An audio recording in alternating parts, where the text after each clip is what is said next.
Good morning everyone. অনেক দিন পর চলে এলাম আজকে একটা জামাই ষষ্ঠীর নতুন ব্লগ নিয়ে। তো সকাল সকাল আমি আর আমার বর সাজুগুজু করে চলে গিয়েছিলাম মায়ের বাড়িতে ষষ্ঠী করতে। তো তোমরা আমাকে কমেন্টে জানিও তো আমার জামাই ষষ্ঠীর লুকটা কেমন লাগছে। তো জামাই তো শাশুড়ি মা শ্বশুরের জন্য আম লিচু সব নিয়ে এসেছিলো বাজার থেকে বড় বড় দেখে কিনে। তো যাই হোক, তারপর কিছু মিষ্টি ঠান্ডার বোতল সব আমরা কিনে এনেছিলাম দুজনে মিলে। তারপর এখানে রিচুয়ালস হচ্ছিলো। তো জামাই ষষ্ঠীর যা যা নিয়ম মা করে দিচ্ছিলো। তারপর জামাই ষষ্ঠীর ব্রেকফাস্ট এসে গেছিলো, গরম গরম লুচি তরকারি মিষ্টি আর ফল। তো তারপর জামাই তো এখানে ভাবছে আচ্ছা, আজকে জামাই ষষ্ঠীর হচ্ছে এটা প্রথম জামাই আমার বাবা, তার জন্য আমার মা কি রান্না করেছে দেখুন। সাদা ভাত, বটবটি ভাজা, পটল ভাজা, বেগুন ভাজা, উচ্ছে ভাজা, আলু ভাজা।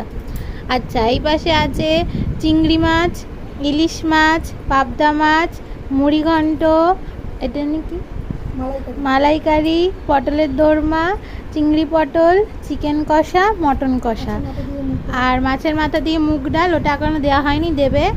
আর এটা হচ্ছে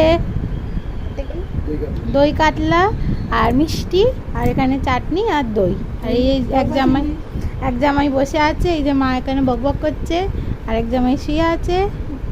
চলো খাওয়া স্টার্ট করো। তো বাবা এখানে খাওয়া শুরু করে দিয়েছিল। বাবা খাওয়ার পর তারপর অ্যাজ ইউজুয়াল জামাই খেতে বসে পড়েছে আইটেম নিয়ে। জামাই তো ভাবছে কোনটা ছেড়ে কোনটা খাবে, বেচারা ভাবতে ভাবতেই সময় কেটে যাচ্ছে, এত খাবার দেখে ঘাবড়ে গেছে। তো আমি বললাম যে যেটা যেটা খাবার খেয়ে নাও, মা তো এত আইটেম রান্না করবেই। তারপর চলে এসেছিলো আমার দিদি, অনেক বছর পর এসেছিলো ষষ্ঠী করতে, মায়ের অনেক রিকোয়েস্টেও এসেছিলো। তো জামাইবাবু আর দিদি দুজনে মিলে খেতে এখানে বসে পড়েছে। তারপর আমরা সন্ধ্যাবেলা একটু সাজুগুজু করে একটু চাউমিন কিনতে বেরিয়ে পড়েছিলাম সবাই মিলে।